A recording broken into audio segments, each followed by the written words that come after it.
Whoa. You've just come out of Avengers Infinity War, you've cheered at all the fights, laughed at all the jokes, you've been shaken, speechless and sobbing, you've made an appointment for therapy for tomorrow. Don't worry, we're all right there with you. There's only one cure for the post-Infinity War blues, and that's diving straight into the ending and trying to figure out what the hell just happened and what the hell is gonna happen next. Strap in, put your helmet on and prepare your haunches, people. Here's the ending of Avengers Infinity War explained. And of course, gigantic, earth-shattering spoilers ahead. Last chance to turn back. So, what just happened?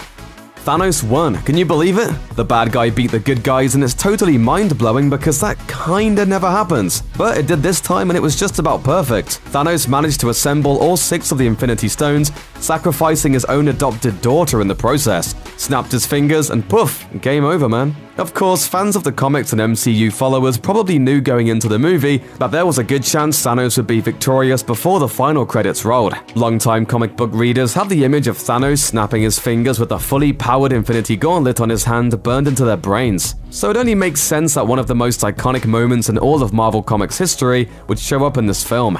On top of that, we all knew that Marvel would be splitting the story into 2 movies, even if they later publicly reversed course on that particular point. In the end, if you didn't know that Thanos might pull out the W by the end of this movie, you haven't been paying close attention.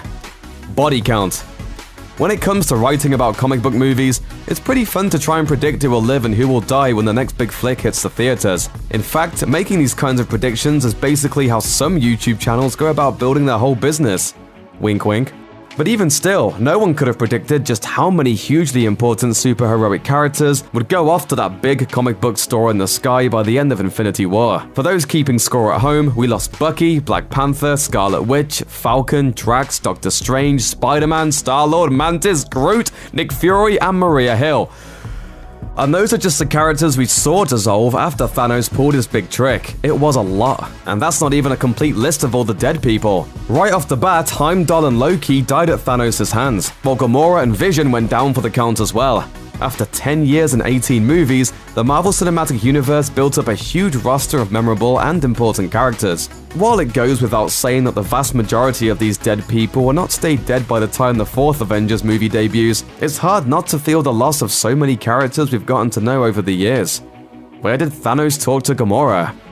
Towards the end of the film, Thanos appeared in an orangey-reddish place and began talking with a version of Gamora who looked like a child. We'd never seen that place before in the film, so where was he? There's a more than decent chance that he was inside the Orange Soul Stone itself. Thanos sacrificed Gamora to obtain the Soul Stone, and so it makes sense that she and the stone would be connected somehow after her death. And in the various comics concerning Thanos and his quest for the Infinity Stones, the Soul Gem wound up playing host to a few characters who died fighting Thanos, including Gamora. And with that in mind, it's entirely possible that all our dead heroes may have had their souls transported to the Soul Stone as well.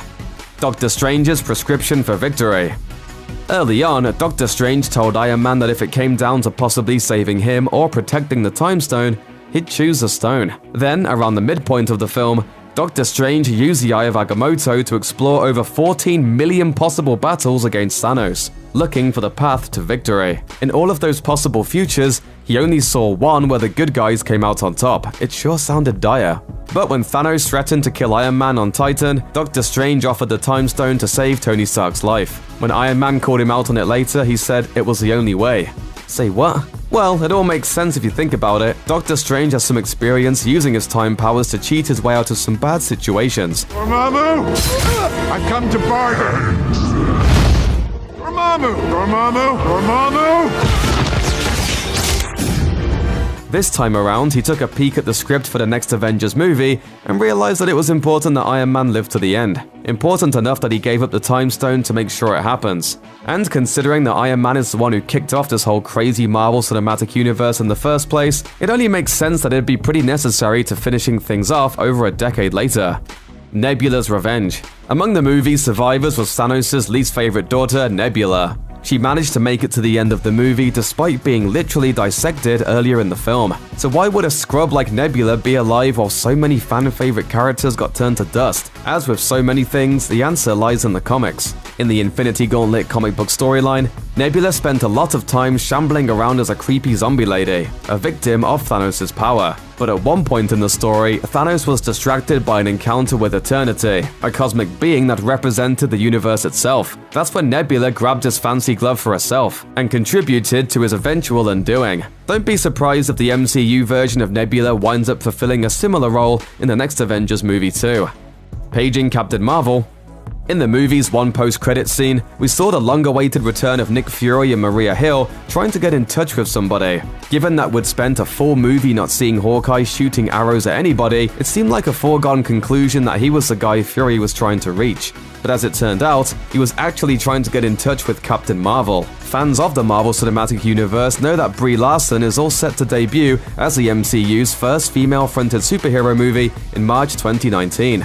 A couple months before the release of the next Avengers movie. Interestingly, Captain Marvel is supposedly going to take place in the 1990s, meaning that a superhero who shows up to save the day in the fourth Avengers will have already been established in some capacity for years. So where's she been for all the other super shenanigans over the last bunch of movies?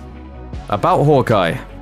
We never did get a glimpse of Hawkeye after all, meaning everyone's favorite Archer is surely going to show up in the next Avengers movie, right? He's a necessary part of the team. The city is flying.